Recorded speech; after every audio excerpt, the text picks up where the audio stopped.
Welcome in, guys. You already know who it is. It's your girl, Janelle motherfucking Williams, y'all.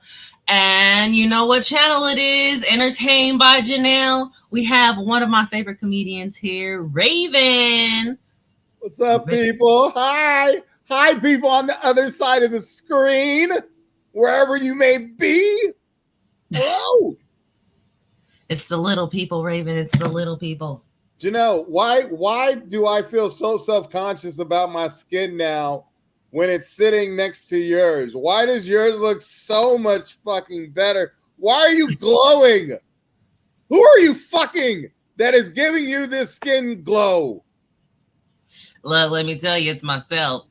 I call it masturbation. Fuck. It's a real thing. Look, this is all masturbation. That's bullshit. Nobody's fucking this.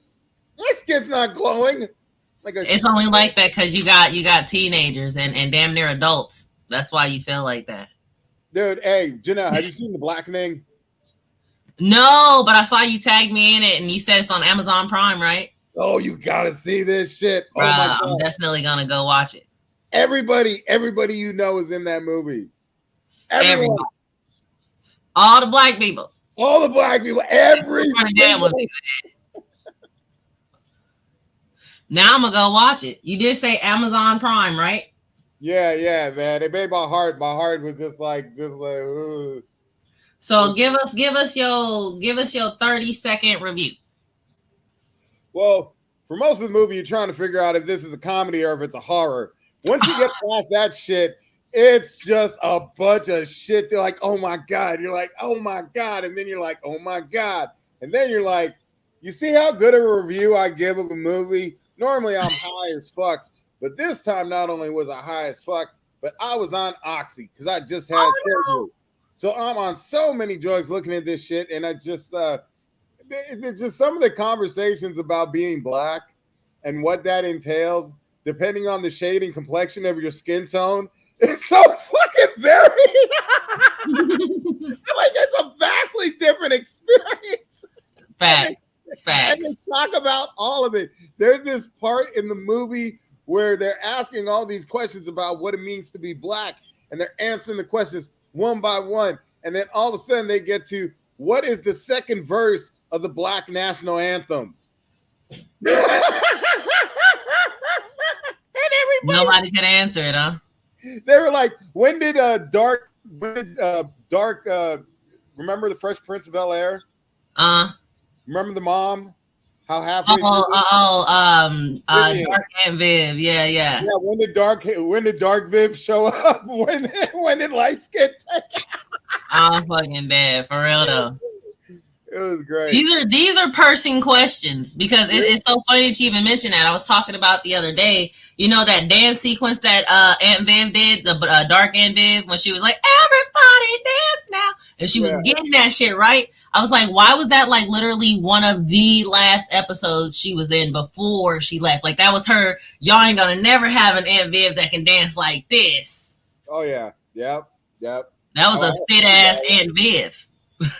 Like when you're about to leave a job, don't you show out? Don't you just like black people show out? That's a better question. Black people show out. I can't leave a job in a normal manner. It has to be a fucking event. You know what? It wasn't a question, but now it is a question. What is the most outrageous way that you've just been like, fuck this job, I'm out? Oh God. I can't remember clearly, but I swear there was alcohol involved, and I just like fucking goddamn. I can't remember. I've drank so much. You know what? No, it's not that I've drank so much. I can't remember. I've done enough therapy to realize that I'm blocking the memory. I feel it. Because something about stealing beer and getting fired for it seems like such a dumb juvenile thing to do at 43 years old because you were bored with a little day job. I'm like, what the fuck am I doing? Look, this is the best part. You know now. Never mind. Let me rephrase. What actually happened is, so a lot of times, I don't know if you knew this, Janelle, a lot of times when guys get pussy, we don't keep it to ourselves. Right. Like we fucking do the really dumb fucking thing, and we tell everybody. Yeah, it's a condition.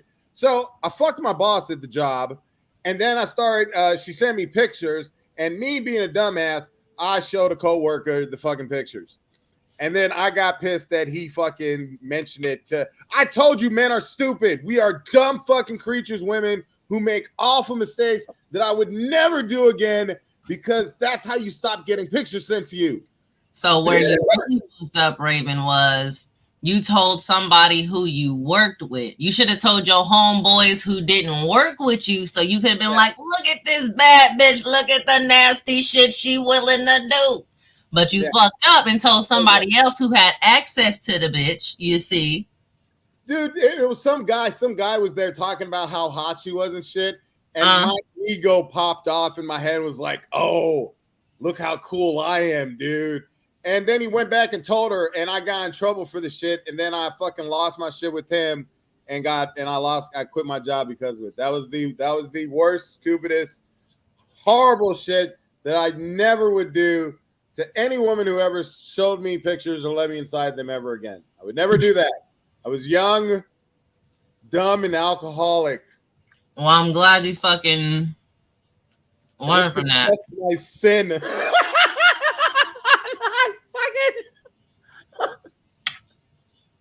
Dude, if you go someplace fucking beautiful and you take pictures, don't you want to show your friends those pictures? Hell yeah. Beautiful sunset. That's what titties are like to us. Look, Raven, I'm going to go a step further. You know how people take pictures of their food and they post it everywhere on the internet and they're like, bro, this food is so yummy. Look at how delicious it was. It cost like $58 or whatever. I'm with you. We on it. Look, you forget, I'm an Aquarius too. So my mind is right there where yours is. Already, I know why you wanted to show it. I'm like, bro, she had to be the baddest bitch to you at that point in time. You know what I mean? But he was jealous. You showed a fucking hater. That's what you did. You was too fucking cocky. Aquarius. That's what it was. That was the lesson. That was the lesson that I would never do again, ladies. I want to make that clear because y'all motherfuckers still sending pictures. But I've learned not to shit with anybody. I was about to say you can't show nobody. Nobody. Don't trust them, fellas. Don't trust them. I know your dick wants to show off, but don't trust those motherfuckers. None of them. I mean, do you send pictures though, Raven? That's a question. I didn't think we were gonna go sexy, but since we sexy, let's start there. Well, now that I know I'm trying to establish something like some kind of comedic career, and realizing that the things you don't think are consequential can have repercussions in the future. Right. I don't send no fucking pictures at all. Okay. No dick pics at all. I just recently discovered I have a beautiful dick. So like my whole life, I never wanted to send dick pics to anybody. So right. Everybody lucked out that I was self-conscious about my dick. But now that my dick's beautiful, I don't send it to anybody because I don't want nobody fucking me tooing my ass because I got horny and couldn't control my hormones for 5 seconds until I fucking nutted and then sent the message. Right. I feel you. Yeah, you get horny, you make a lot of mistakes. Got to get that poison out, fellas. Man, that's on both sides. This is why I encourage masturbation in women, because I'm like, look, girl, you might not have taken that broke nigga back. If you would have masturbated before you went to his house, you would have been okay. You would have flicked that thing, came real quick. You know what I mean? You would have came to your senses, bitch, is what I'm trying to tell you. How many bad relationships could have been avoided if somebody had just jerked off a little bit more? You know how many babies wouldn't be created right now? The world population? 2, Adam and Eve. That'd be it. Shit, it probably would have just been Adam if God would have masturbated first. He'd been like, oh no, bring a bitch in here? Cause problems for men, have somebody nagging them every 24 hours. You know what I mean? Nope. We'll just do it for the man. Or he would have just created Eve. I don't know. I'm not trying to make it biblical. I'm just making it, trying to make it funny. Yeah. So I do have a question for you, Raven. Go for it. All right, so the piece that you sent me, it says that it was back from 2002. How long have you been doing stand up? I've been doing it a little bit over a year now. I believe I started back in 2020. We're in 23, right? Mm-hmm. 2022 last year. Around my birthday. Okay. Yeah, so a little over a year. About a year and a half. Okay. So when you started, how You've many? been doing it 7 years, right? Actually, I've been doing it 9 years, but it's been like off and on. This is the reason why I put the whole 9 years on there, okay? So like when you go and you get good at something, right? And you do it and you don't realize you're doing it, but you're doing it everywhere. Like I do a lot of customer service jobs. So believe me or don't believe me or agree with me or don't agree with me. But I feel like customer service is 100% stand-up comedy. You know what I'm saying? Especially when you're like out and about and you're in a world like a clerk, like how I am. I gotta talk to you motherfuckers every day. I gotta make you laugh for the little 3.9 seconds that I'm having an interaction with you, so you don't get pissed off that I didn't get your fucking order right for the 15th time. You know what I mean? Yeah. But I'm also tolerating people and I'm having to navigate the world in a different way. Not to say just like customer service, but I just mean like every job that I've done. Like I used to work in a fucking prison. You know how hard it is to work in a prison full of men that you want to fuck, but you can't? Like, bitch, that's a hard ass job. No, I do not know what it's like to be a woman working in a prison with men that I just want to fuck. Tell me not more. Not all of them. Just the story isn't like just all you're just like, God damn.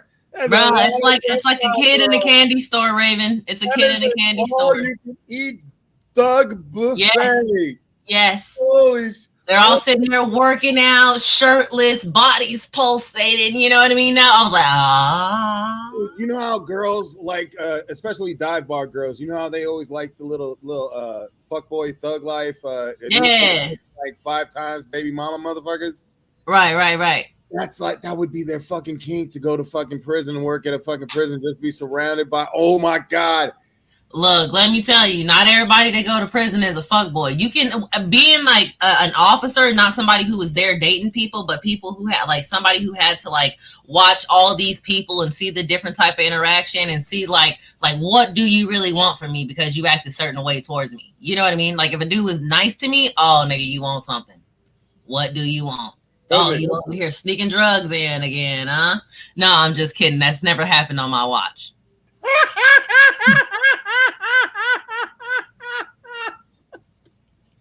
Never.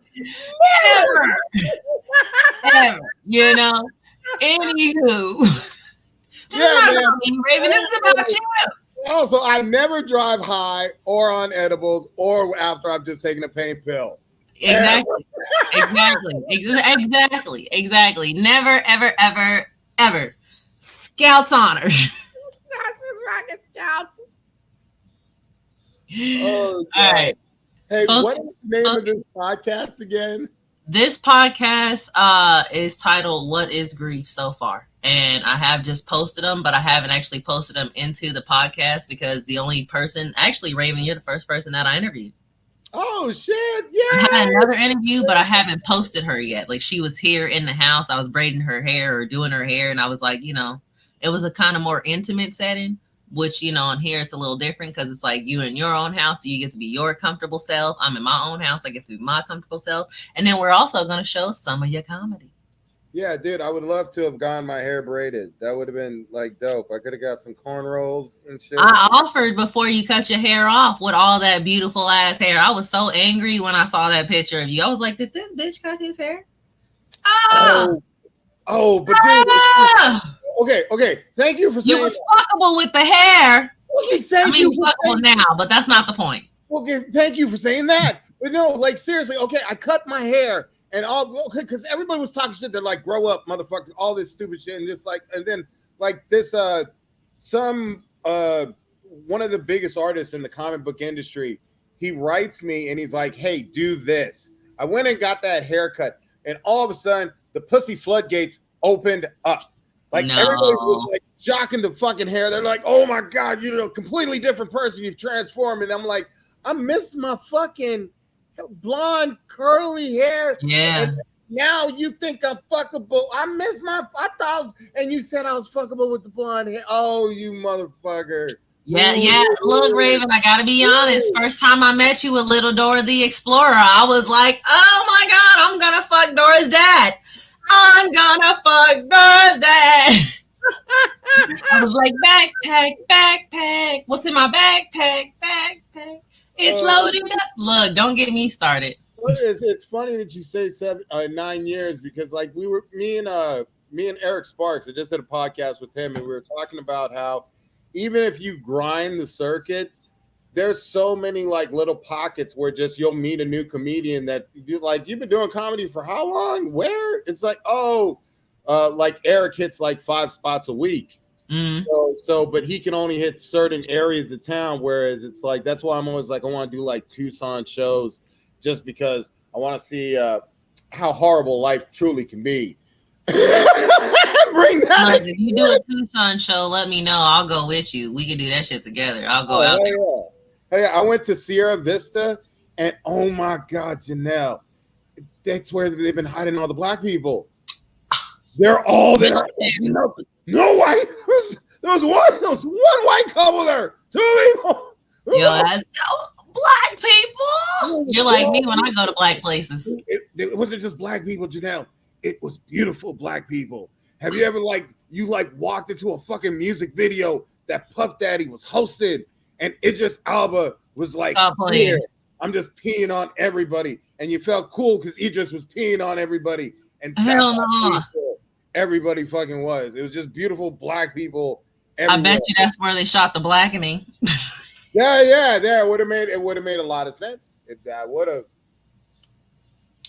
All right, so I have another question, Raven. Have you ever considered quitting comedy? Because that's what I couldn't post the other day. That's what I couldn't post. That I was going to quit last night. Like last night was going to be my last show. I decided, I was like, I'm not going to do comedy anymore. Fuck this shit. It's over. That's a regular fucking thing, man. I like listening to podcasts and listening to other comedians talk about the experience and the journey of becoming a comedian. One time I heard another comedian say, if he's already thinking of quitting, man, there's no way he's meant for this shit. And I'm like, I think about quitting comedy, whether I'm doing great, whether I'm doing bad. Right. And when I sat there and I was like, you know how much money I've spent in gas versus how much I've made? Bruh. And like sat down for a split second and thought about doing the math. And I was like, no, that'll fucking. So it's like every fucking couple weeks, there's this, what am I doing wrong? Why can't I blow? The journey is so far to fucking blow. Oh, life happens, or some bullshit in comedy fucking affects you. That's fucking par for fucking core. But I mean, that's life in everything. Nothing I feel that worth getting is ever easy. Like it's not. There's literally nothing that you. Let's see. What is the only thing easy that's actually worth getting?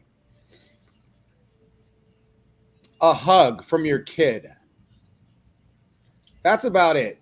Well, depending on the kid, because sometimes my kid don't want to be hugged. He'd be like, damn, Mom, back up. I'm trying to bounce the cocoa melon. What is you doing? Yeah, that was...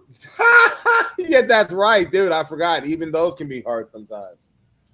You know? I don't know, but yeah, I think about the shit on a regular. Whenever I see another comedian say something about it, I'm like, dude, I know that fucking feeling. That I think we all kind of feel like frauds, you know, and we don't, even if we saw ourselves successful, we don't see ourselves successful. I feel that. We only see what we could be. Right. Yeah. Chasing that next amount, because we still have to be great every time. But yeah. You know, every time I think about it, I always like think about Robin Williams. You know what I mean? Where I'm like, man, like he really was like, bro, I'm not funny anymore. It's time for me to go, or whatever the fuck he was feeling at that time, because he is a pertinent person. When you think comedy, you think Robin Williams. Or do you not agree? I think Dave Chappelle. I mean that too. I do think Dave Chappelle, but I just mean on a flow of grief where there's people who are in comedy. Um, yeah, I would more equate grief to Chris Farley. Why do you say? Well, having been an addict, being an addict, being an alcoholic, I know, and like having mental issues, you know the feeling of like chasing a high and fucking the loneliness that comes. Like, you ever had a really great show and the next Hell day yeah. you feel like shit because Mhm. you're running that high, you got the applause, and then it's like you're a normal fucking person again. Right. Like nothing in it's just such an emotional fucking. So when I think of grief, I think of people that just like deteriorate. I feel it. Like the fires, like the Louis was it Louis, not Louis Anderson? Is it Louis Anderson? Who's the guy that screamed a lot? Mm, This comedian used to scream. Somebody's gonna yell at me for not knowing this. it's okay. If they do, then just let them yell because I don't know it either. I'm thinking like they all scream, don't they? Yeah, but he had a head injury or something. He wore a hat. And fuck, I can't remember. Oh But no, anyway, it wasn't Louis Anderson then. yeah, But then again, I don't know because he did kind of like have like a funny voice. You know what I mean? That was Louis Anderson. Yeah, that wasn't it. That wasn't it. It's somebody else. I'll remember it later when it doesn't matter. It's all right. We got to forgive ourselves. We've been smoking too, Raven. Yeah, but Robin Williams, man, that motherfucker. Goddamn. See, that's one of the weird things. You look at somebody like that, and you could tell he's a person that not only had like his own mental illnesses, not only like dedicated himself to his craft and becoming what it was, but is that what greatness fucking looks like?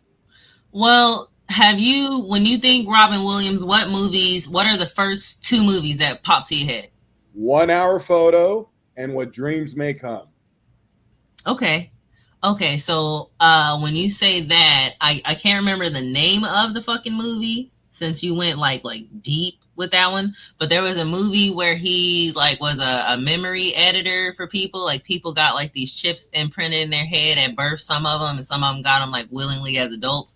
So like it will record everything that they were like going through in their lives, like to show their point of view. And he was one of the people who would cut them, at the end when they would die, they would show like everything, like all the great parts of their lives, you know what I mean? And he would be cutting out all the bad parts. So like if it was somebody who was like a CEO who was like, I don't know, raping women and all that, stuff like that, like being like a crazy bad guy, he would only show like the happy parts where he was like nice and wild and da, da, da, like, I can't remember the name.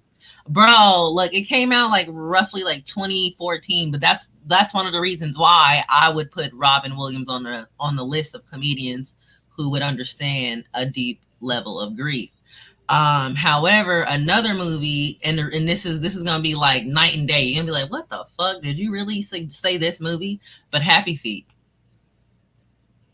What the fuck? Exactly. Because Robin Williams played like maybe 2 or 3 characters, but I know for a fact he played Ramon and he played Lovelace, and those were like 2 people who were had like hella speaking points. You know what I mean? You've never seen Happy Feet, or do you know Happy Feet? I'm trying to remember. Is that the one with the penguins? Yes, the penguins that are like break dancing and singing, and everybody is like they have this love language. You know what I mean? I know I've seen it, but I cannot recall. Like I can't like bring it back to me. Robin Williams is in that? Yeah. Yeah, no recollection of that. I'm dead. So when you get out of here, you definitely gotta watch that movie and smoke a fat ass joint. Don't smoke the joint. It's funny even without the weed. You know what I mean? But it's just so it's like to be that crazy, to do that level of comedy where you're entertaining children, you know what I mean? Because I watched that movie when I was a child, not recent, even though I do watch it. Like don't shame me. Don't shame me for watching cartoons, Raven.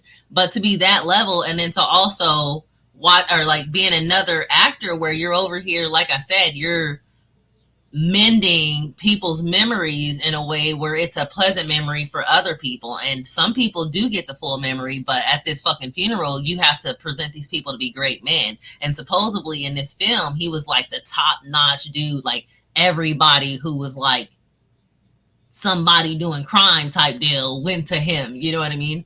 But he also ended up he found out that he had one of those things in his head, and at the end they're like, oh, you can't have one of those as a cutter. So I don't know, I think he died or he killed himself. The shit was dark, bro. It was dark. Wait, he killed himself in the movie? Yeah. Wow, and then he went on and killed himself in real life. That right. Man to his art. He was not fucking around. Oh my God, you were terrible, Raven. I'm sorry, Robin. I'm sorry. Wherever you are. He's not listening to his podcast. He's hanging out with Tupac. He ain't fucking listening. Look, he might be hanging out with Tupac. I feel like I remember him referencing Tupac once in a stand-up comedy, but don't get me to lying. Oh, you know he'd be kicking with Tupac and Jesus. Robin Williams, Tupac, and Jesus just kicking it, hanging out, and Bob Marley shows up with the weed. All right, Raymond, I got a question. Another question. Yeah, now I want to go to heaven because heaven sounds like a dope place. I mean, we all want to go to heaven. I feel like heaven, honestly, is a more mental thing, but I don't want to get onto that conversation yet until we I don't know. Fuck up people with belief systems. Exactly. I'm not trying to fuck nobody. I'm smoking weed, talking about altered realities. And you know they're real. You know they are real, Raven. I don't give a fuck what you say. So this is the next question. Go for it. All right. Do you have any of your stand-up centered around your late wife? Occasionally, I had a fellow comedian, a friend of mine, Mark Cornell, great comedian, local comedian in the Valley, has the most amazing legs you've ever seen on a man that he likes to showcase by wearing shorts when he goes on stage. I made a comment about my wife while I was on stage, just about being a single parent, and a lot of single parents have to deal with the brunt of raising their kids on their own, while the other parent is kind of a deadbeat. So I got to tell a story about my deadbeat wife.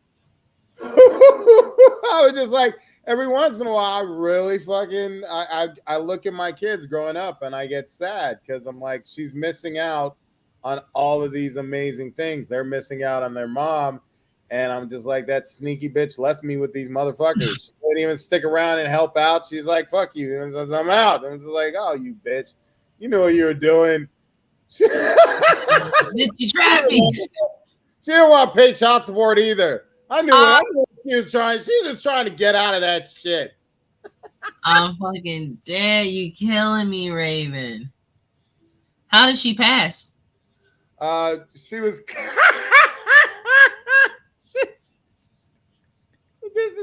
By the way, this is the first year I've ever been able to make jokes about it. That's good. That's why I was asking. Yeah, she's been gone 10 years.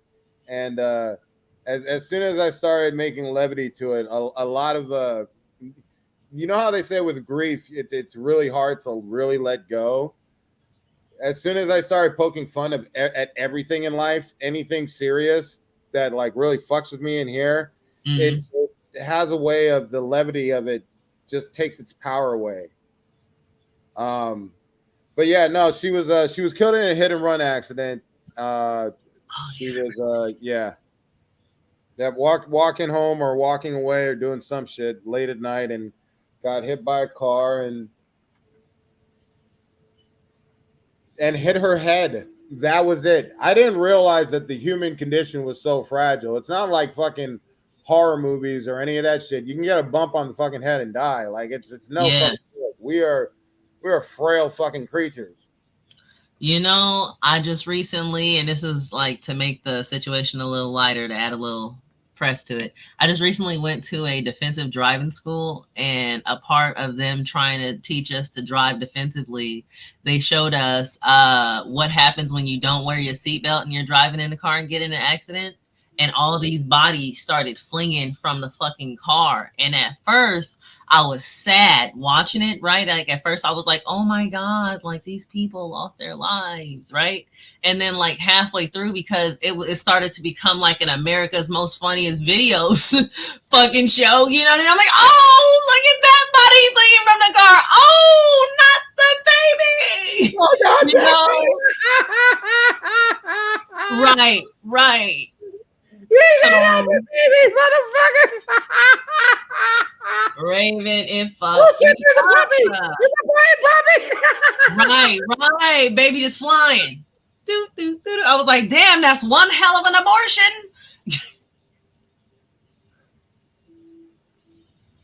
Ladies and gentlemen, disclaimer: we don't support abortion by we car. don't. But if that's what you want, you know, do your thing. That's how you go on, girl. Do your thing. Do your thing. Come on. All right, Raven. So it says right now that we are at the 30-minute mark, and I really want to show your stand-up. I wanted to show the one from the other night because you're retarded, and I love you. I promise. I really do. But this one seems just as good. The only reason why I wanted to show the one from the other night was because it's a recent one. But this one, the one that you sent, I don't know if you actually want me to show it or not. I don't know if you watched it. Oh, go for it. Okay. Because you was a little chunky, and you know, I mean, I'm not judging you. I just know how hard you're working at becoming sexy. No, this is me when I was fat. Look how much weight I've lost. Right. Like he's out here pumping his ass. So I mean, I'm like him. He should be proud. Yeah, so I'm gonna go ahead and play this shit. Okay. Doesn't make me more fuckable. They're not coming out the woodwork. You not going nowhere, Raven. Look at Lamar. Look at Lamar looking like Idris up there. He do look like a little baby Idris. He does. He look like baby Idris. Speaking British, motherfucker. All right, I'm gonna start it. If I can get this motherfucker to.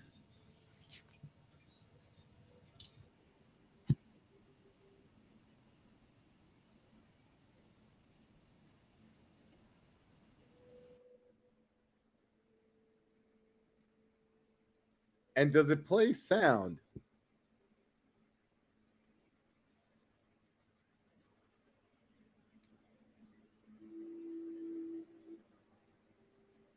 I have no idea if this thing is making any noise. I can't hear anything.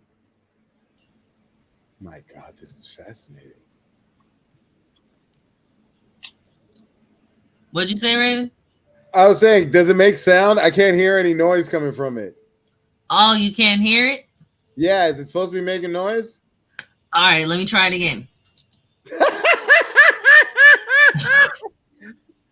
Can you hear it? No, I can't hear it. The video ain't anything. Oh shit. Can you hear it on your end? Yeah, I can hear it on my end. That's weird that you can't hear it. Hold on, let me figure something out. Oh, okay. No worries if we can't, because we could just direct them to, hey, we talk about shit.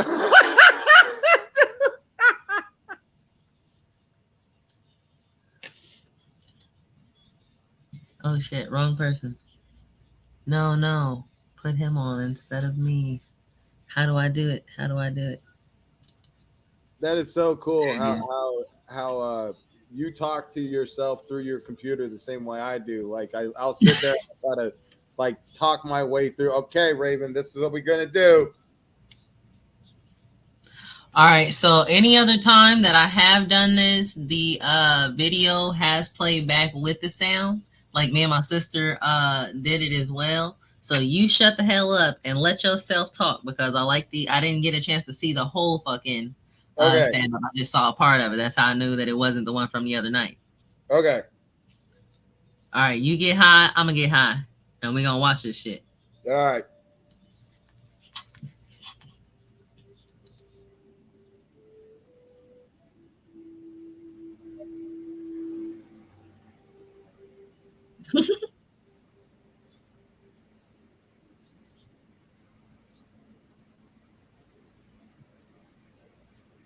Your daughters are there.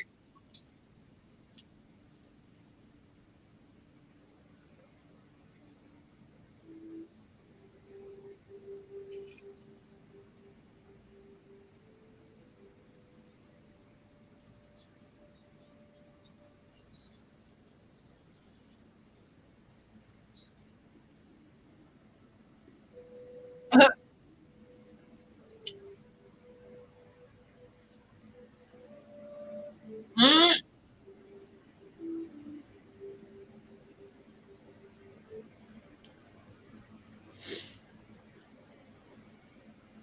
you mean that shit now, though?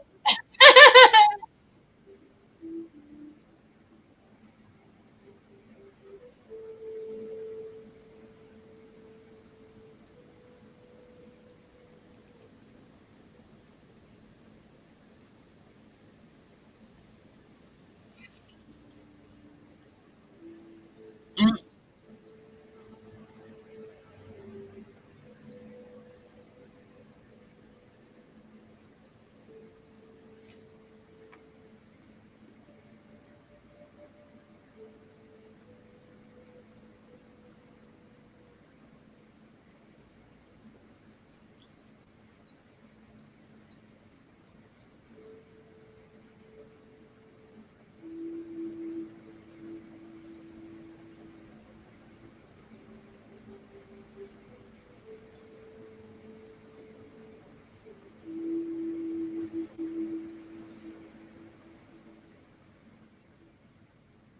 mm.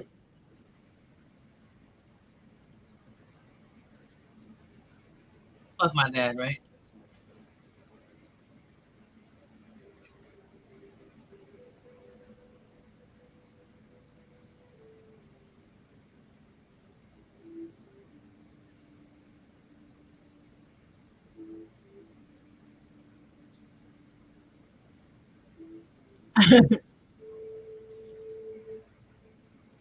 Uh,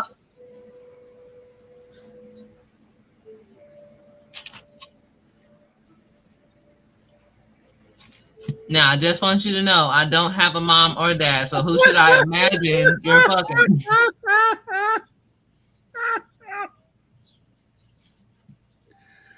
Dude. You gotta tell me, Raven, who should I imagine?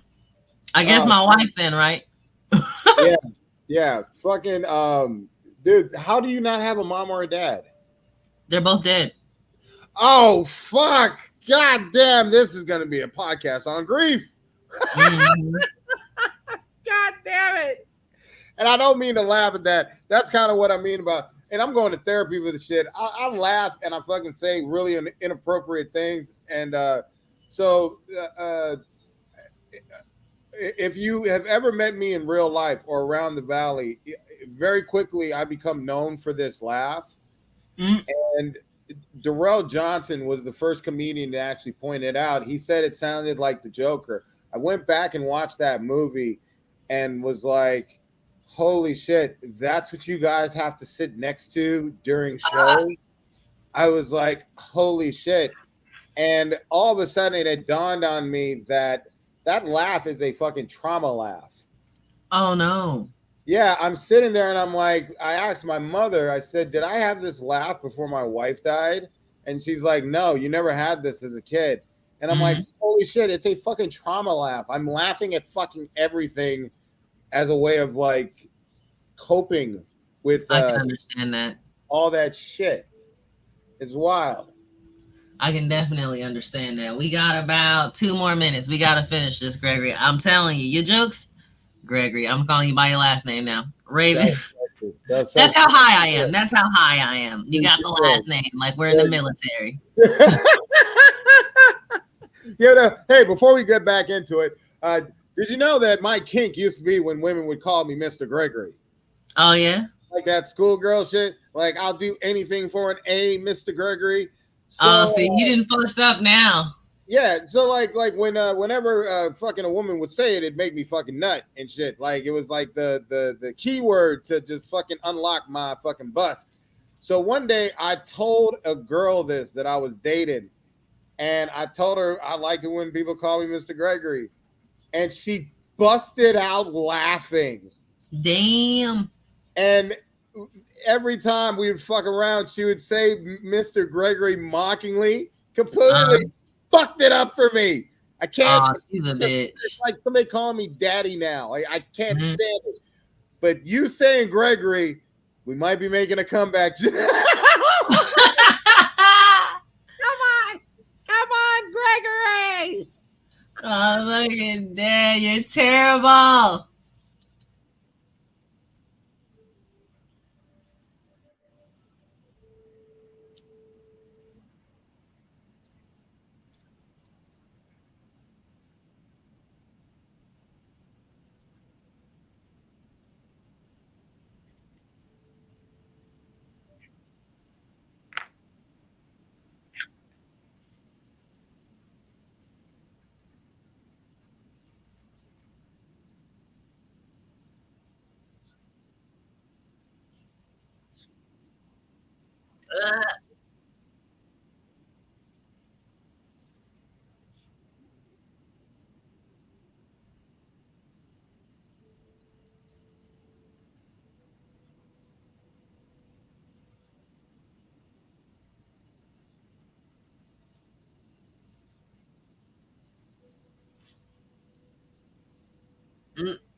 I believe it.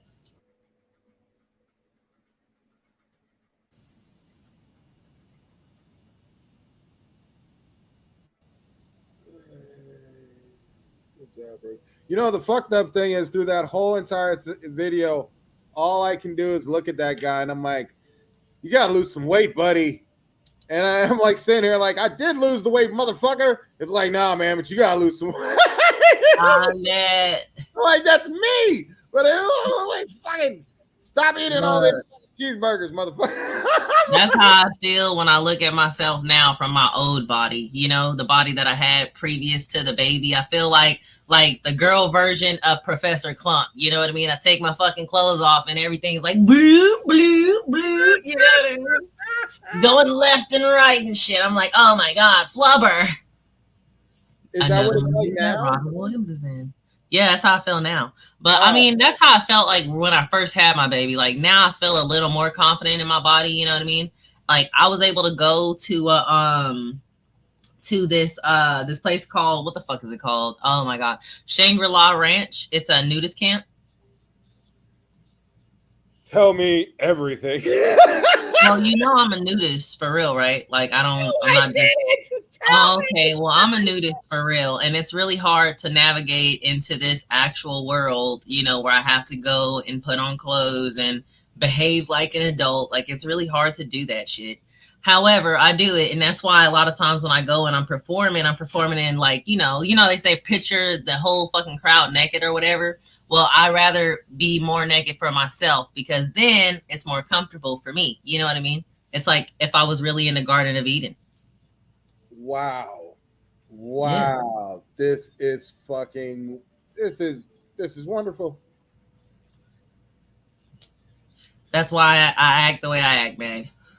I prefer not to wear clothes, but when I do, you know, it's because I have to. Like now, YouTube wouldn't fucking broadcast this broadcast if I wasn't wearing this fucking shirt. You know what I mean? They'd be, oh, no, black lady with them long black ass nipples. Get her out.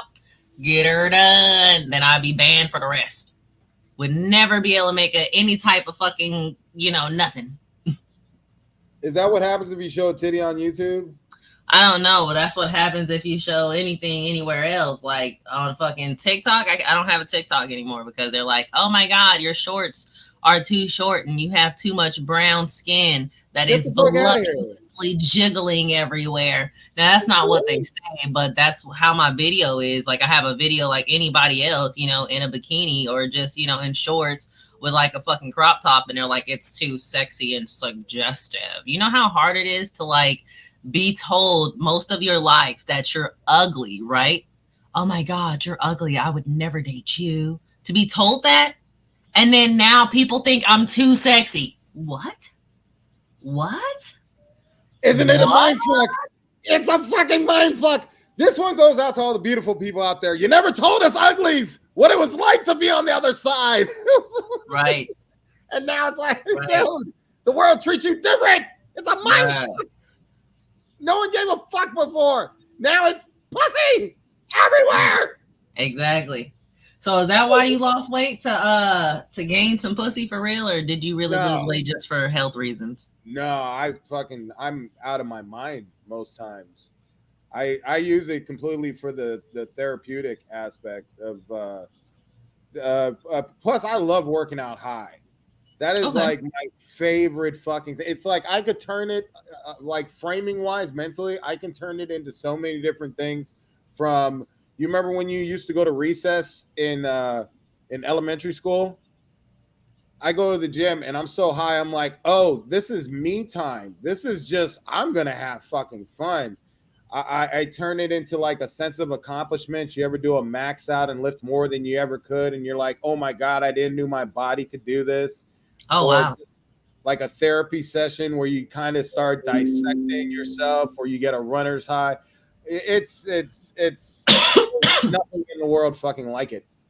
I fucking love that shit. I miss it so much. But yeah, that's why, you know, all of this losing weight and shit and getting in shape was just a byproduct of being mentally unstable. I feel you.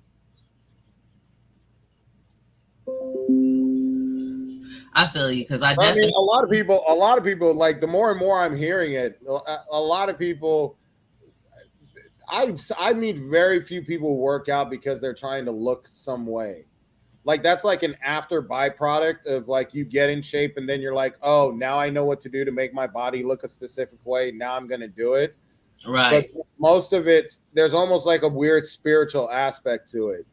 Like anything, like somebody gets involved in AA, somebody gets involved in comedy, somebody gets involved in acting. There's a something quantifiable about it. Like people chasing this ether. Mm. Like you ever get in a really good set and you just kind of disappear into this place of like just perfect everything. Like where it's like everything you say is so funny and everybody's laughing. It's like they can't stop. But then you also go into this other realm where it's like you see somebody and they're like, fuck, like they got fuck on their face, like bitch, this ain't funny, and you're like, dude, gotta switch it up. I think that's what everybody's searching for. Everybody's searching for that flow, that little, you know. That's why I love fucking.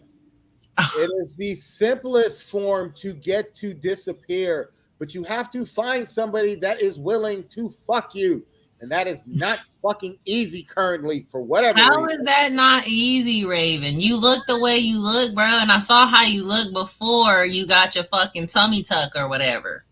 Dude, Janelle, so I have this really weird thing where I have problems having sex with people that I like. Like if I like you, if I feel like there could be a relationship in the future, if I feel like, you know, you might hurt me or maybe die in the future if I get too close to you, my dick won't work. I was about to say, I was like, do you think that has a bit to do with like some unpacked grief that you have yet to unpack, friend? You know what I mean? That's exactly what it fucking is. Because if I don't give a shit about you, I have no problem with fucking you. If there's no emotional connection, I can fuck all these mother. And I don't want to be that guy anymore.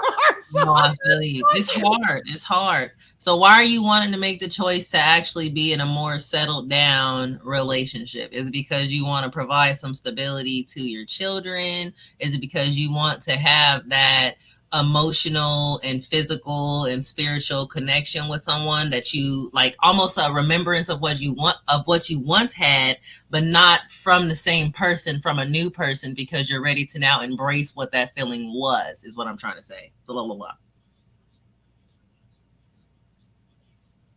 I asked you a lot. I'm sorry. Just tell me why. No, it's not that. It's the realization is that I want the stupid thing.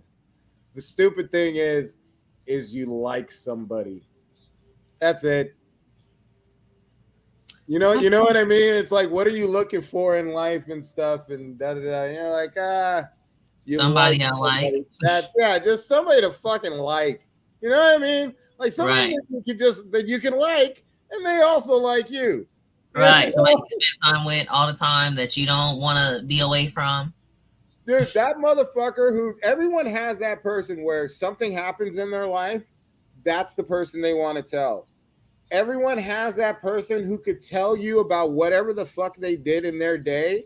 And it's interesting because you love that person that much and you actually care because you could see it through the lens and perspective, not of this is the same boring shit my wife always tells me, but oh, give me what new shit happened today. That shit. Like, that's what I want. I want that like. You know, and I hate to say it in actuality, Raven, because at this point in life, I don't really feel like I found somebody who's like that. And I'm married, you know what I mean? I have a wife, but I never want to be like, oh my God, I want to call her and tell her what's going on. But it's because the person who it was for me was my mom, you know what I mean? And I would be like, Mama, tell me why this bitch. You know what I mean? And now I got to run her down a whole fucking story of how my day was and how somebody pissed me off. And then I always tell her, like, I know I'm overreacting. Okay, I'm not saying I'm not overreacting. That's exactly what's going on here. However, this is how they had me fucked up, Mom. Yep. Yep. Everybody needs that. Everybody has to have that, man. There's something. I'm realizing that a lot of aspects of things we chase, whether it be spiritual or like therapy, is just having somebody to talk to. Somebody that you feel is actually there to listen. That right.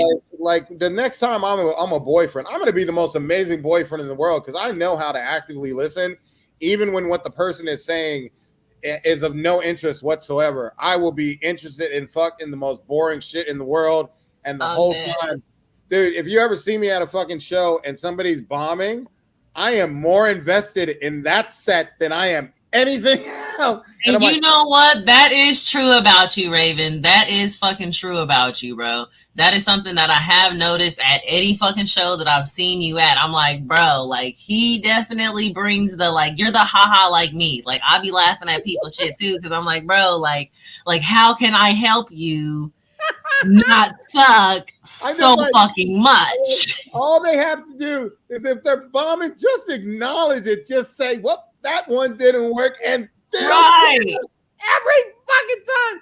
But sometimes they don't say it, and they like just last Wednesday. Remember, there was the comedian that went up there. Oh, we gonna make this motherfucker famous, and he had some issues with the Jewish people. Yeah, and then that one dude stood up, and he would not let it go. He was like, and he leaned into it. You felt the whole bro, like yes. It was like a connection beaming them together. Like I thought I had saw like fucking fireworks or something. You know what I mean? Like arcing because the dude was like stunned there, and the other one was like, "I'm gonna beat you down." It was like a Darth Vader meets Luke Skywalker fucking moment. It was crazy. Here's the crazy unquantifiable thing about comedy. How is it that I've been doing comedy for a year? I don't know that motherfucker's name, but he will stay embedded in my head for the rest of my fucking life. You gotta ask Lamar for his name. I know. I gotta find out who the fuck, dude. And I hope because, dude, every comedian who's ever done anything for long periods of time will say the wrong thing on stage. We fuck up. That is not evocative of who we are as a person. But I'd love to see if he actually does go on to become some big shit. Like that'd be fucking dope. So I could use that set to blackmail his ass. Right. Dude, I fucked around. That one time. You know Aldo Capana?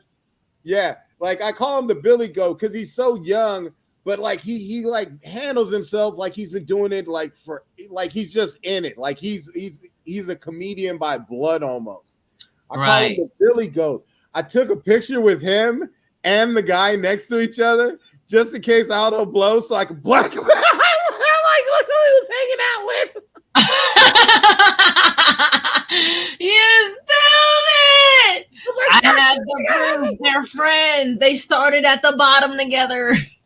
And then Aldo went on to do a whole set about the guy talking about the Jews. He's like, fuck my set. I'm not gonna talk about what this guy just did. Yo, that was priceless. Aldo is a good comedian, and even and I ain't even gonna say good. I'm gonna put the tack out there because if he ever watches this, I don't want him to be like, damn, that bitch didn't give me my credit. He is a great comedian, because anytime I ever see him go up, he always has some fresh shit, and that it makes me laugh. Like I literally genuinely laugh when I watch him. So and 19, which one of us was like that at fucking 19? Like I've written comics for 20 years, and they say that you have to do something for about 1 million hours before you become proficient. Look, I agree. 7 years, and he handles himself like a fucking adult up there, like pro wise, like he's man. Props to that motherfucker. Quit taking my spots, bitch. You must. Then all of a sudden, I'm like, wait, if you're performing, I'm not performing. Fuck no, I'm just playing. I'm just fucking with you. We don't. You went first that time. You went before he did. And I want to say you had a longer set. I think he only got in on like some sneak shit. Yeah, I ran the light. I hate when I do that. I feel like such a shitbag. Like over the years now, when before they turned it into the spin wheel, and it would be based on time. It was like whoever got there got on, and it was like a time limit and shit. So it's like if somebody eats the light, somebody's eating your minutes. So I've always hated running the light, and I was like, God damn it. Yeah, comedians out there, anybody watching, don't run the light, man. That shit's awful. Shit, it's honestly hard to tell how much time you have after the light, because I told them to give me a 2-minute mark yesterday, and I ended up running that shit a little fucking longer. And what's even worse is the fucking joke that I gave, or the joke that I fucking ran the light with. It was so fucking good, but it wasn't recorded verbatim on the fucking footage that I have. Like it was in chop verbatim, or it was in chop footage, because I ended up running out of space. Oh, okay. I gotta like delete stuff off my phone. I'm like, bro, this is raggedy. James, shut the fuck up, man. Dude, hey, James. I had such an interesting conversation with my dog earlier. You ever sit there and ask your dog if you're meant to be in comedy? You were talking about quitting comedy earlier. I sat there and I was like, Pluto, am I actually funny? And the dog looked away and walked away. He's like, really? I was like, he was like, bro, we're not gonna keep having this conversation. I'm not gonna keep answering bar bar bar bar bar bar bar. Well, hey, dude, every once in a while you get high enough and you talk to your dogs and you're like, wait a minute, are we actually communicating? I think we're breaking through the animal person like communication barrier, and I can understand. It's I don't know. I feel like I'm communicating with him all the time, because what is your this dog is how he got his name. His name was Jax, right? But I named him James because he wasn't listening one day, and I was like, James. And he ran over and got in my lap like, yeah, I'm sorry, I wasn't listening. Like, nah, hold on now. Dude, every time the camera moves a certain way and his face gets blurry, it looks like he's like in the Canine Witness Protection Program, and they're trying to cover his face. They're trying to keep it so the mob doesn't get him. Don't do it, baby. He's bad. He is. He didn't want to rat on the who is it? Who's in the fucking South right now in Mexico? Pablo Chacon or whatever. He didn't want to rat on Pablo Chacon, the one that's pushing all the big drugs through. You remember that Taco Bell Chihuahua? Yeah, Quiero Taco Bell. Him. He got a lawsuit going right now. He had to change his hair color. He's in the skies. He's on the run. Oh my goodness. Well, you know what? I'm very much alive. I am. Hey, so like, Raven, like with you, do you use your grief in your comedy? Does it slip in? I do. Sometimes, like when you know how like sometimes you go up there and you like write down things, but you can't really remember like how you were gonna say it, or like what you were gonna actually say. You know what I mean? Like you're like, damn, like. Runs in disguise. What the fuck did I mean when I wrote that down? You know what I mean? Because you didn't write out a whole joke, right? So like on times like that, I'll like reference like a memory from my mom, or like a memory from my grandma, or just anyone that I have in my life who has passed away. I immediately. I'm like, bam, perfect fucking joke. I remember that one time my mama was whooping my ass. Y'all know what the fuck I did? I asked my sister, what did she get in her shoebox full of K-Swiss? When I opened the box, there was no fucking K-Swiss there. It was a fucking photo. A fucking photo. So my sister felt some type of way and decided to pick a fight with me. She thought she had got shoes. The bitch hopes was high, let me tell ya. So when my mama came in and saw us fighting, she thought I started the shit because I'm the little sister. I always start the shit. So I immediately start getting at my ass whooped. I'm like, Mom, what the fuck is going on here? She's like, I don't know. I'm like, all right then, why are you whooping me? She said, I don't know, but I know you had something to do with it, right? At this point, you gotta know your kids, Raven. It's about knowing your kids. Like if Dora was doing something and they was like, Dora did this. At this point in your life, you would be like, Dora fucking did that. Like this little bitch is running amok. Yeah. My little felon. My fucking man. But that's all I'm saying. I didn't do anything but be myself though. But I always had a smart ass mouth too, Raven. Yeah. Dude, so what was it that made you want to quit a couple days ago? You were like, I'm gonna quit comedy and shit. I don't know, bro. That's what I'm saying. Like I was coming down off a high myself, Like here I am having a great fucking all right, so I did the show at Maya's. And that one, I just looked great. I didn't do great. I looked great, let me tell you, okay? I didn't do great, but I looked great. But that was like the start of it. Then I went to do 2 different fucking shows for the Funny Bone. And, most of the time they have like a pretty decent sized crowd, even though we don't get no tips there, but they got a pretty decent sized crowd, right? But they always, the energy, what I like most about the Funny Bone Lounge crowd is the energy. Like they actually, even if people are at the bar and they're just there for drinks, they do actually give you your attention. They, blah, blah, blah. And that's what I like most of the time when I'm on a stage. I want to feel energy, even if you're not like laughing, I at least want to feel your energy. You know what I mean? I need to see that you're actually attentive, you're actually listening to what the fuck I'm saying, because not every joke is gonna be ha ha ha ha ha. You know what I mean? Sometimes a joke is just gonna be like, bitch, I remember that one time I got my ass whooped too. Everybody goes back to an ass whooping because a lot of kids have been, ass whooped. However, I don't know. I was just after those 2 shows and having everything feel so great, I feel like I was just having a moment of a wave of grief where it was like, damn, bro, my mom's not here. She can never come to another one of my shows. You know what I mean? My dad that I knew, he just recently died too. He had stage 4 lung cancer.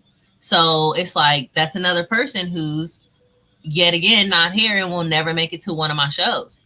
Then my siblings, I'm we're all estranged because of how I handled a lot of things that went on when my mom and my grandma had died. I don't act like I'm this saint. You know what I'm saying? I'm definitely a raggedy bitch sometimes. Let me just tell you that. However, it was just that, everything in a whole and just feeling like, should I even keep doing this? It wasn't even in regards to if I'm funny or not, because shit, I know I'm funny. Like I said, I am handling customers day in and day out, where it's these people say, oh, I come back to this place specifically because of her. You know what I'm saying? When you get a review like that and people are always telling you within 30 fucking seconds of talking to you, you got to think of some shit. Oh my God, you're so funny. Ha ha ha. Thank you. And they're driving away. Now their day is made better. You know what I'm saying? So it's never about me being funny, but it's more about am I going in the right direction? Is this something that I actually want to be doing? And then I'm am I thinking that because maybe this isn't for me? Or am I thinking that because I'm so down in my sadness or my grief that I just can't see the bigger fucking picture? And the only reason why I say that, Raven, is because one time I tried on this dress, and this is before my mom died, right? I looked in a mirror and all of a sudden I just broke out crying. I'm not even pregnant at this time. My baby's out of me. I'm planning on doing big, great things, right? But looking at myself in that dress, I was like, bro, I'm going to win a fucking award. And this is going to be the dress I'm going to accept this award in.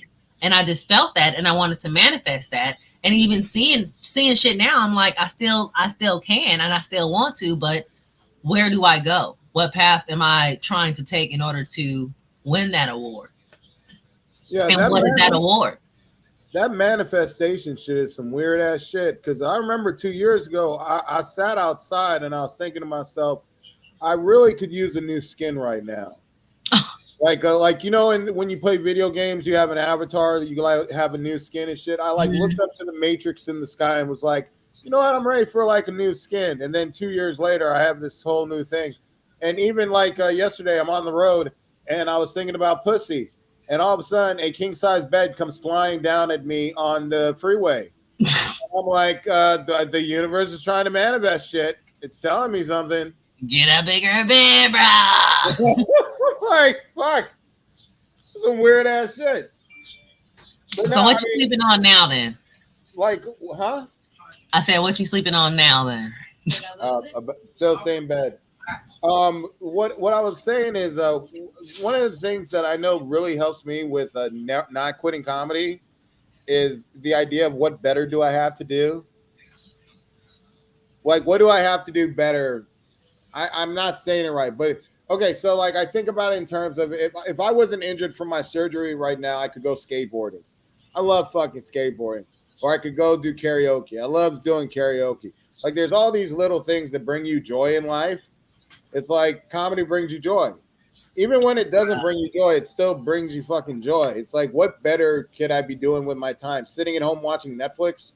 Right. You know, it's like that's and every time you go out there, like a lot of people don't understand this, but if you're doing it the right way, it's not just the performance.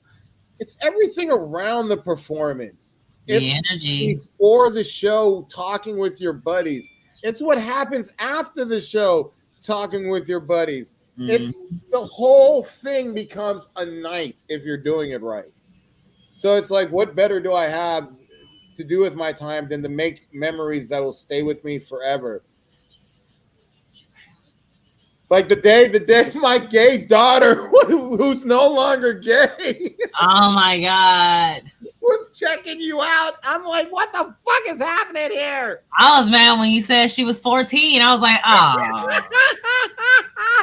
Those memories, that'll stay with me forever. It's like, what do I have better do with my time than that? And I see very little.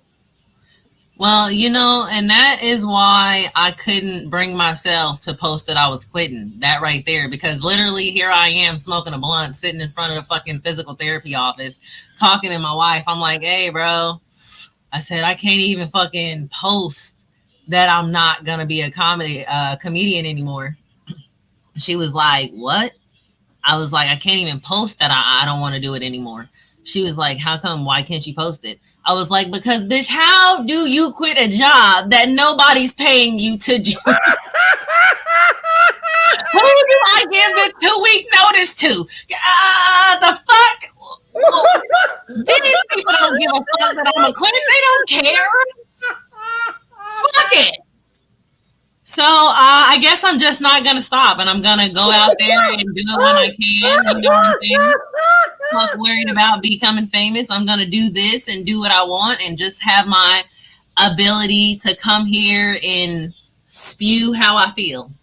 You know, this is our free therapy here, you know? That's the most amazing thing I've ever heard. It's like, even if you wanted to quit comedy, who the fuck you turning that 2-week notice into? Exactly. There ain't nobody to... Who? Hey, boss, I ain't coming in today. Everybody okay? We didn't know you was supposed to. I always hate posting anything about the quitting social media or quitting comedy or quitting writing or any of those things. Like, if you post that, you're automatically not going to do it. Right. You know, if you were going to do it, it's kind of like there's this unlearned truth in writing and storytelling, where if you talk about the story you want to write, is the fastest way to never have that story get written. Because once you tell somebody the story's out there. You've released the idea, that pent up anticipation of wanting to get it out there into the universe is gone. Exactly. So they're like that's why I'm like, no, if I really care about it, I don't talk about it, like in public type shit. No, I definitely feel you. That's why I couldn't post it. And that's why a lot of times I don't even be wanting to share like flyers to be like, hey guys, I have comedy shows. But at the same time, I'm like, if I don't fucking share it, then no one's ever going to come to my shit. I mean, they already don't come. No one's ever going to come. Yeah, no, I mean, dude, it's. But they don't come because they're dead. I was listening to the Tom Sits.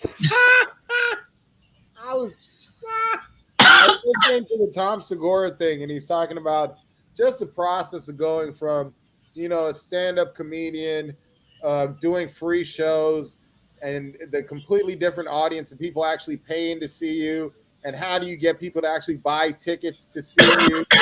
All of this fucking shit. And it's like on top of that, being a booker, being a promoter, putting on shows and all that. It's such a wild thing to build a fucking fan base. You know what I mean? Like to build a reputation where people are like, I'm coming to your show because I know I'm gonna have a good time. And so much of it is out of your hands, but so much of it is in your hands, and it's just this constant fucking refining process of it. It never fucking ends. Literally, even to this day, I still do this shit with writing. It's so annoying. I think I need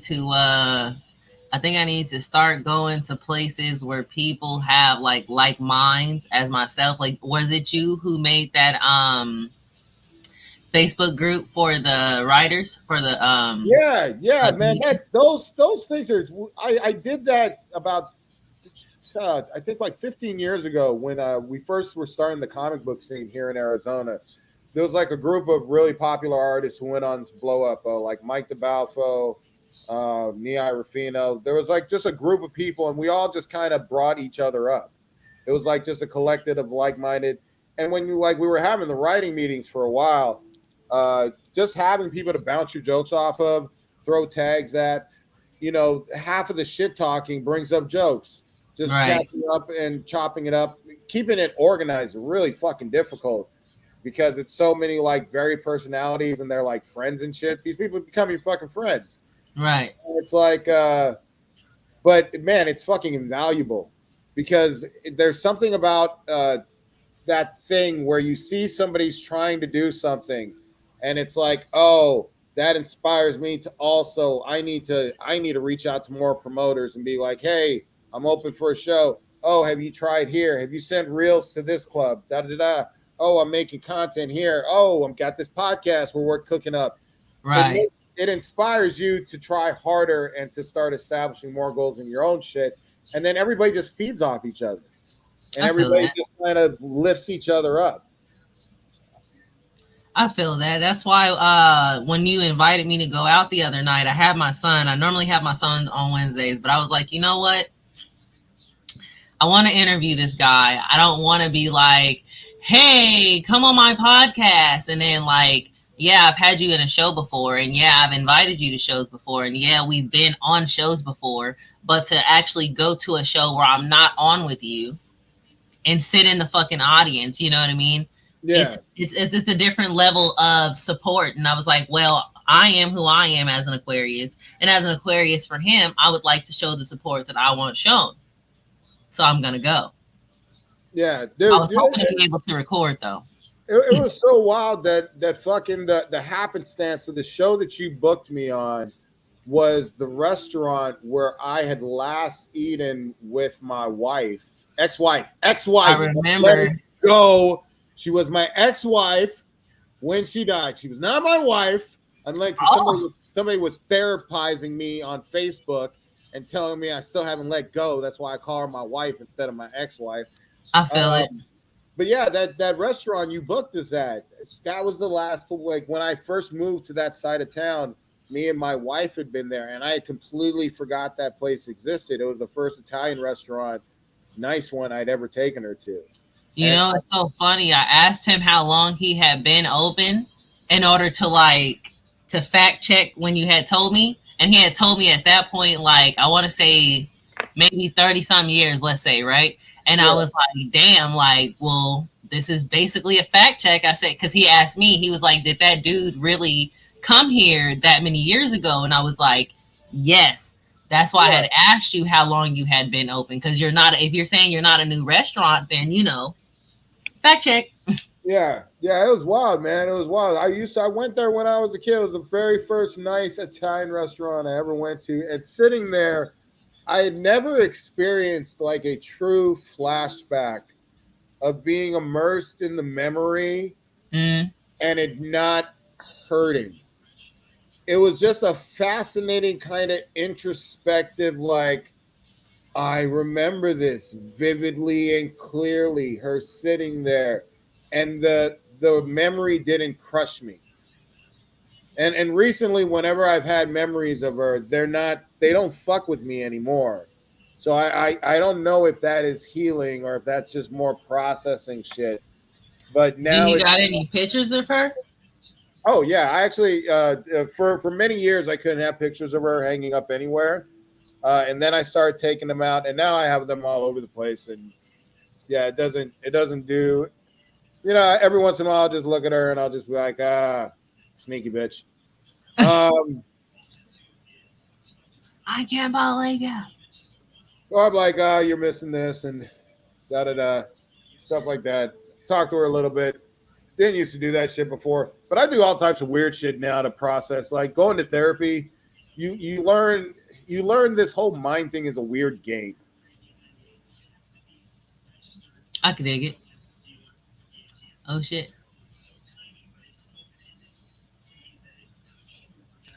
You lost connection. Let me pause it really quick.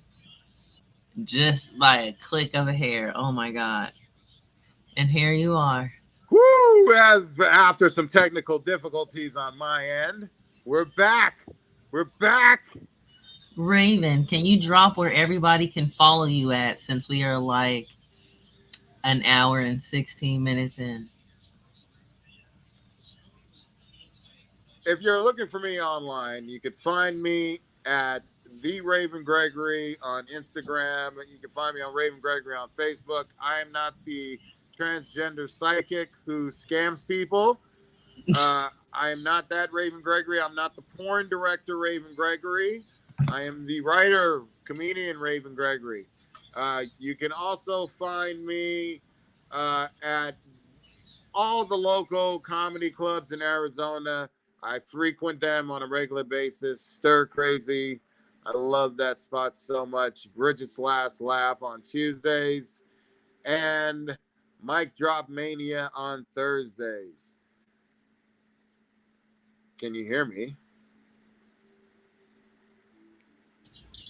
Oh, yeah, I can hear you, Raven. I can hear you. I had just muted myself because I was trying to. Oh, okay. Like all of a sudden, like you ever seen silence get more silent? I was like, what the fuck is happening here? You're like, oh no. And you can find me at any local comic book store. If you ever read it, if you like comic books that deal with fucked up issues that are very adult in nature, Raven Gregory on Amazon. There's over 500 of those motherfuckers. You should buy them and want to fuck the writer. Do you have stuff on Amazon for sale? Oh yeah, for days. So in high school, how'd you look, Raven? Were you like fit in high school? Or were you fat in high school? This is the best shape I've been in my life. Shut up. Yeah, I'm in better shape now than I was in high school. Man, I gotta tell you, I wasn't in good shape in high school, and I'm not in good shape now, but I'm definitely in the worst shape ever. Oh, dude, that's the and best I'm not part. boasting about it either. Now you get to get into the best shape of your life. It's like so. Yep, that's the plan. Yeah, just do edibles while you work out. Is that it? That's literally the fucking key, man. Edibles when you work. You go there and it's like a club. The music's playing. Yes, that's it. Dude, I do those hip hop classes and shit. You go to the Zumba ones? I do all of that shit. I do. Oh man, I love it. I love it. Raven, can I come to the gym with you one day? I would love to have like a very not serious, because obviously, we're both Aquarius. We can never be too serious. Like we're serious, but not too serious. Like we joke too much. Dude, I've searched for a gym buddy forever. You might have found it. All right, we're gonna do this. As soon as I heal, As soon as I'm not, like, you guys can't see this at home, but there's a, let's see, there's a little tube. Yeah, that's attached. If I went a little bit to the left, you would have seen a banana in my pants.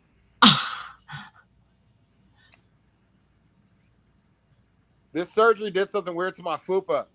That's what I was talking about, how the fucking sending dick pics and all that shit. Like, all of a sudden, like, it made my fupa twice as big as it's ever been. I'm like, holy shit. But then I look at my dick and I'm like, oh my God, that means my dick's really fucking huge, because that fupa was never that big and my dick actually looks magnificent right now.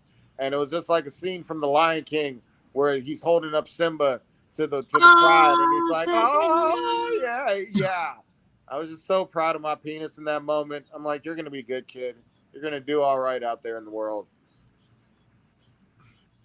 You were terrible, Raymond.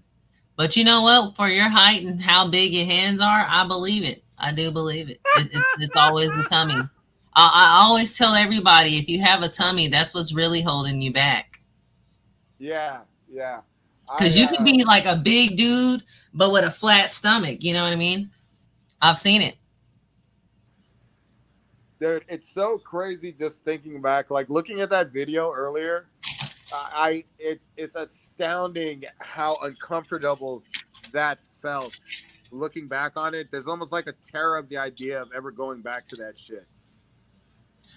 So how old are your kids, Raven? Because in that video, you did say you had a 14-year-old, and now you have a 14-year-old. Yep, still 14, 16, 22, 23, 25, 26.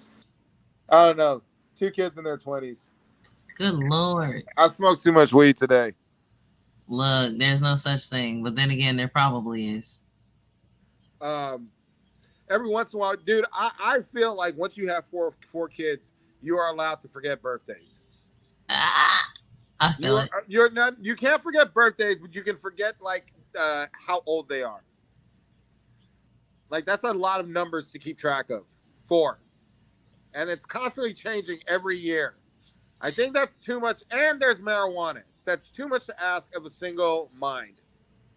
Oh, that's why I'm glad I only have one. And his birthday is perfect because it's in December, like the last month. Can't fucking forget that. It's the 6th day. My brother's birthday is the 16th. So, you know, already in my head for the number 6. And he was born in 2020. So my vision is clearer than a bitch when it comes to him. But I only got one, like I said. Nice. Everybody else's birthday, I don't remember. People like, oh, blah, blah, blah. I'll be like, bro, you're going to have to check my back or. Okay, so you got to walk me through this, because this has been on my mind since I first heard it. So you have a wife, but you have a son, but you originally had a first husband. Can we walk through the process of what all of that is? Like, that's a change of, like, how do we work about that? Is it like, you know what, I like guys, and then I was like, you know what, I like girls, and then it was kind of like, you know, like, what's the range here going on? All right, so what happened was I was married at the age of 18 because I thought, you know, like, this is what I was supposed to be doing, in a way where I wanted to make sure that it was like, okay, when I was 17 years old, I was enlisted into the military. Right. I decided not to go into the military because I thought to myself, like, if I went, I wasn't going to come back. And it wasn't like on like if I would die or anything like that, but it was just more like elevated because, and I know this sounds like bullshit, Raven, but because of who I am as a Black woman, I stand firm and I believe that I have like psychic abilities that I can see certain things. You know what I mean? Like when you vision or manifest, you can kind of like see like a vision before it. You know what I mean? Like when you want something, you're like, oh, I want to go out and go shopping and buy this $1 billion fucking Mustang, but you don't have the $1 billion to buy it. You know what I mean? So let me refocus. So long story short, I decided I didn't want to go because I was like, I was going to not have any reason to come back. So when I was 18, I decided to get married since I wasn't going into the military, right? After I got with him, he decided like, oh, I don't want to be with you, right? And I accepted it, not in a very nice way of acceptance, but because we didn't have any children together, it was easier to accept. You know what I mean? It was easier to break away from a relationship without any children, especially in the courts and also on a physical realm, because then it's just like a regular boyfriend. You know what I'm saying? I don't got to see this motherfucker no more. However, after I divorced him, I told him that I would never be married to another man again, right? I was like you will be my first, last, and only husband ever again, because fuck men, right? Right. Now, I got married to my wife. When I got married to my wife's family was so anti us being together, and their whole anti reason was because they thought that we could never have biological children. So I made that, like, what are you talking about? That's where my son came from. That was a bitch. Look at here, magic. Oh, okay. Yeah, Okay. yeah. But my son, he does have a dad though. His dad isn't actively in our life. And originally we were in like a whole poly like throuple couple thing, where we all lived together and raised our son together and watched him grow from like literally a little seed.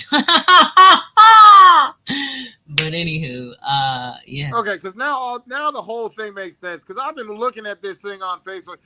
This is funny how people will try to like piece things together from the bits and pieces of information that we allow them, Right. the glimpses into our lives. I was like, okay, hold up. So there was a husband first, and wait, there's a wife now. Wait a minute, there's a kid. Wait a minute, I see the dad being a really good dad in the picture to his kids. Wait a minute, what the fuck? I would never be with a man again. Wait a minute, all this makes so much sense now. Now it all makes sense. Oh. But I just want to say, I don't know, as far as sexuality goes, I don't really put like labels onto my shit. Like the world tells me I'm bisexual. They also probably would tell me I'm pansexual. You know what I mean? I don't know, I hate those fucking terms. But exactly. I guess that's what I am. I guess I'm pan. Like, to be honest, I'm just a black woman in America, and that's really the only title that I really want to have. I don't want to be labeled bitch and other N words. You know what I'm saying? ER or A's, no matter how many times I say them. But I don't say them to like label everybody else. I just say them in reference. But so that's where it all comes from. But I don't know. I feel like I had like pent up grief before now, and now like there's icing on the cake because now it's actually more personal to me. You know what I'm saying? Yeah. How long do you think? How long has it been since your mom passed? Oh my God, my mom passed April 9th, 2022. So it's like been a year and some change.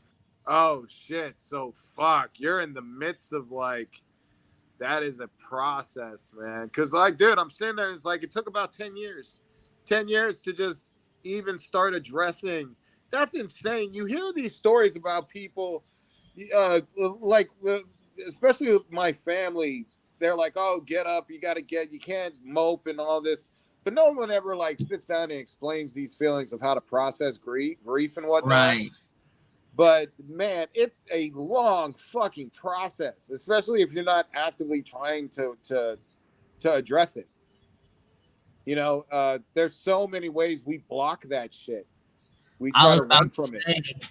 I was about to say, because when I was asking you about the jokes, if you had any like center around your wife, I'm like, a lot of times when comedians go on stage, they can't talk about their grief because they have blocked it. They're like, how do I even say this without it sounding like I'm being a bitch, or without it sounding like I'm a victim, or without it sounding like I'm the fucking aggressor? You know what I mean? Because in every situation, we all may have said something or did something, or there was an argument, or, you know what I'm saying? Like there's something that happened that caused it. Yeah. Yeah. No, there's always a source to that shit. But why do you block yours? Well, I mean, like there's like a lot of things, especially with comedy, man. So I had this moment the other day where, I mean, and this is why comedy, I think for me, comedy means so much. I had this thought the other day. It was a really horrible fucking thought. It was, if you live long enough, either you outlive everyone or you don't. Right. And it was like, this thing that we're going through is never going to stop. So you have to figure out how to find the funny in it really fucking fast. Because it's never going away. It'll go away for years and periods of a time, but eventually, I keep on, like, the most horrible example that I use specifically for me to stay like in a state of gratitude is I've noticed a lot of fucking friends who have lost their kids. Man. And I'm just like, I could not imagine going through that kind of fucking heartache. But it just reminds me that this thing that happens, this process that is a part of life, that is grief of loss, it's never going away. So we have to fucking figure it out. Like, we have to figure it out now. We can't wait until later. And for me, it's making levity of things as soon as fucking possible. I feel like at least ways to process it, you know what I mean? Better ways to process it, and definitely groups, more realistic groups. Like, I don't feel like a comedian can actually, or anybody who does something like what we do, can really go into a therapy session with people who don't do shit that we do. You know what I'm saying? Because we might say some really outrageous shit that could be very offensive, but that's because we're masking, you know what I'm saying? We're masking the hurt. We don't want to say what's actually really directly what's going on. And I feel like being with a bunch of comedians who are also going through grief, it could probably, I don't know, a comedic support system. I don't fucking know. What do I know? If you ever get a chance to look at Neil Brennan's blocks. Okay. It's an amazing stand-up where he talks about like the mental issues that come into like what he goes through and whatnot. And you can see everything that you're talking about right there, like getting worked out on stage. It's fucking beautiful. But I agree. It's a hard thing, like being able to have that kind of support system in the world in any aspect, you know, be it comedy or be it outside, outside of comedy. Hell yeah. But that would be nice. It'll just be fucking nice. I feel like the click that you get in comedy kind of becomes a support system. Like, we have little pockets of people that were like, yo, shit, what's up? Come on, you got this. You got this. Right, right. You know those people? And they really believe you got this. They know it. And you're like, yeah, you got this. That's what I'm telling you. The energy with the Funny Bone Lounge. Every fucking show that I've done with the Funny Bone Lounge, the energy has always felt like home. Like I'm just being around my boys, just talking a bunch of shit. Like, y'all know how stupid this shit is. Damn. Yeah, nigga, we know. Yeah, that's exactly what it feels like every time. I love that spot. Mm-hmm.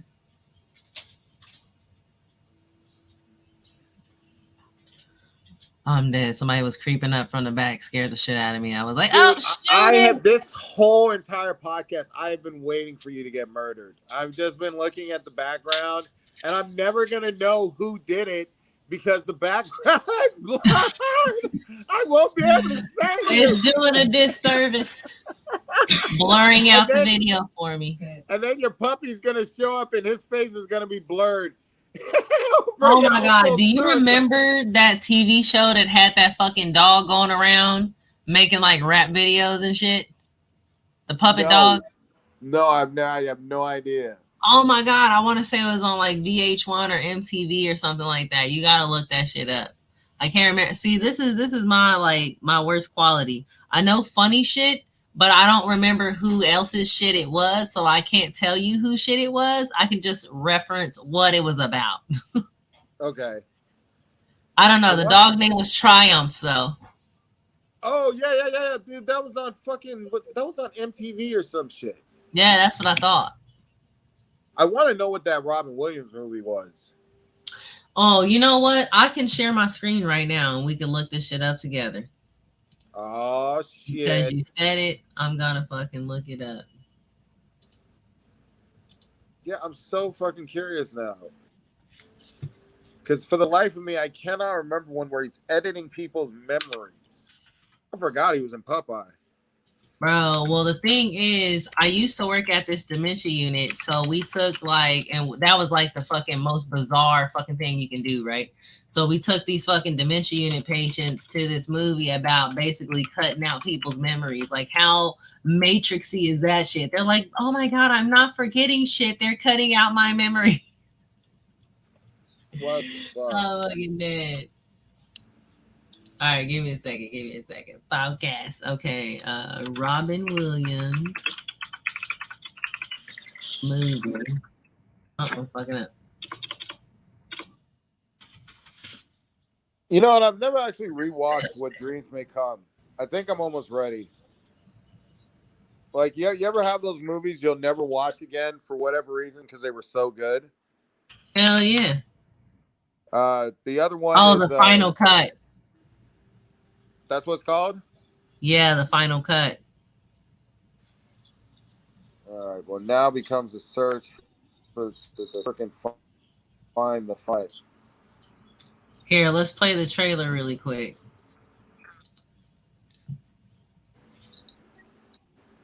Can you hear it now? Ha! Living Spaces. That's Sean McCarthy shit. He always be saying that at Bridget's Last Laugh.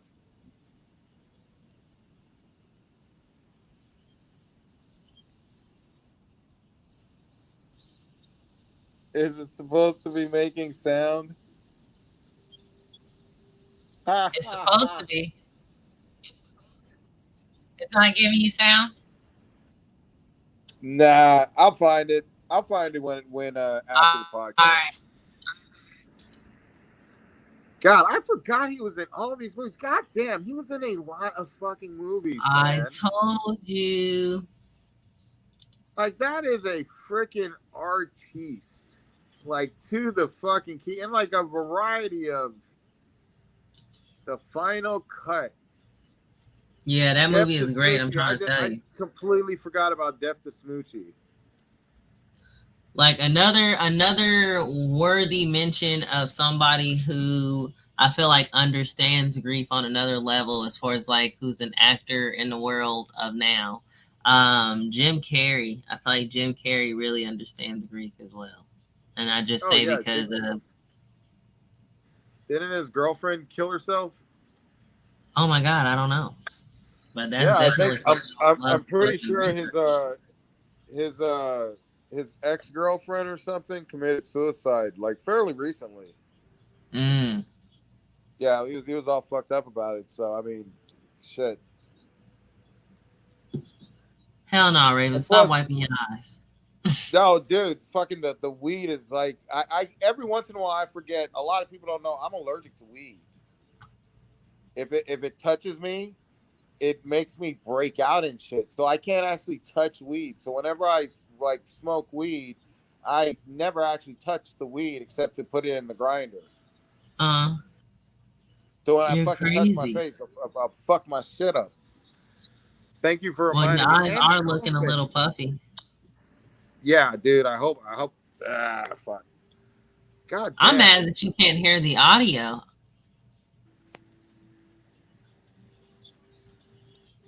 I hate that this led me to like. Do you ever listen to Lenny Bruce? You said Lenny Bruce? Yeah, Lenny Bruce, the comedian. I keep on hearing this guy's name mentioned by a lot of the comedian heads in the biz. And I really got to see what this shit is about. I know somebody's going to give me shit for saying that out loud, but fuck it. Well, you know, the best part about this podcast, Raven, is no one watches it just yet. So it's going to take them a long time to find this part of you saying it out loud. And we're already in for like an hour and 39 minutes. And, you know, people only watch reels. So they're not going to watch to that part just to incriminate. People only watch real. This is only for the real motherfuckers who made it to the very end of this shit. What the fuck? Dude. And just remember, whoever makes it to the end, at the very end, you can jerk off to my face. That's your reward. Because I'm just like, well, they're watching it for so long, they must be masturbating at this point. Oh my God, you're so funny. Still be doing that shit. What? Well, now with the advent of porn, you fucking don't really have to masturbate to anything random anymore. I wonder if people still be masturbating to fucking people and shit. I do.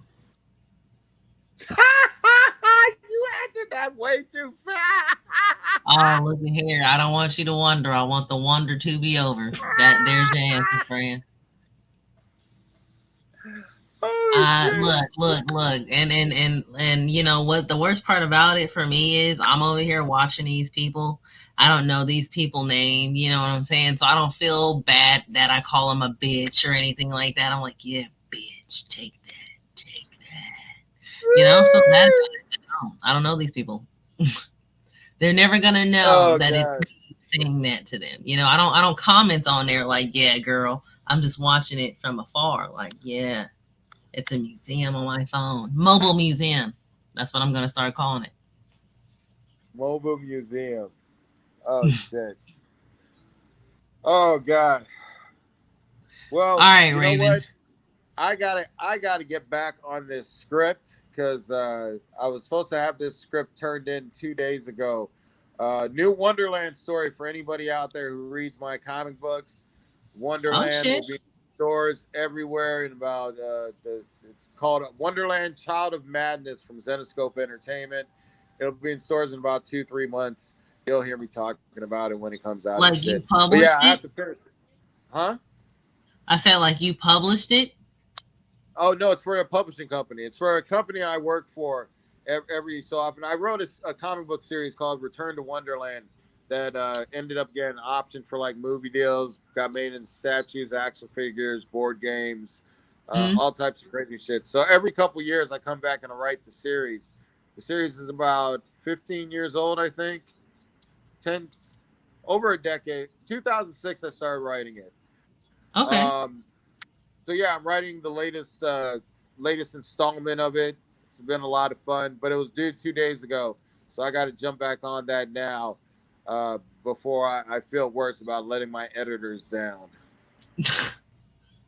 Is that what you do for a living, Raven? Yeah, I write comic books. Oh wow! Can we work together on writing a comic book together? I would like to do like Black. I get asked that so much. Well, I can't draw, but my wife can. Yeah, that's asked that on so many times. It's insane. I need to start asking doctors that every time I go and see a doctor. Be like, you know what? I always wanted to be a doctor, man. Hook me up. Give me. Let's do this together. I want to play with vagina. I want to be a gynecologist. You know, let's do this. Hey, that might not be a bad job for you to go into. You said you want to get some pussy, Raven. Oh, God, that's horrible. I would never want that job. But you would have to see the bad pussy, too. I don't want to see the bad pussy. Love, from what I heard from a doctor is there is no bad pussy. Like grief. There's no bad pussy? That's what the doctor said. I'm pretty sure there's bad pussy. I don't know. Maybe they was just talking to me and they didn't want to sound rude. I don't know. It has to exist. There has to be something objectifiably ugly. Well, then this is the question. What makes a pussy ugly, Raven? See, that's the thing. What makes a pussy ugly? So you're asking quantifiable questions of what distinguishes a nice-looking pussy from a bad-looking pussy. Okay. But I have to get back to writing this script. So that is all right, Raven. Give your information one more time. Then drop your information where they can find you at one more time. Yep. Follow me on Facebook, Raven Gregory, Instagram, The Raven Gregory, and on my Facebook, pinned at the top, has all the local comedy shows where I'll be performing and appearing at for the month. Hope to see all you guys out there. Thank you for listening in. Look at Janelle's skin. Look at how beautiful her fucking skin. And that's a rim. Is that a rim light? Is that one of those porno Yeah, lights it's you a have ring that's light. giving you that amazing light? Mhm. That. Look at that. Yes, yes. We know that from porn. We've seen that. Everybody knows. And it makes that little circle in your eyes if you look real close and shit. Yeah, there we know that. We know that You one. see it? You see it? But yeah, Janelle, thank you for having me on. I appreciate you. You're wonderful. Well, And if I never ever get quit. some subscribers, Raven, and they say they want a part 2 to know more about you and see more of your stand up, I'm definitely going to be like, Raven, come back. Let's do an actual show. All right, Hell Raven, yeah. have a great Hell yeah. night. You too. Take care.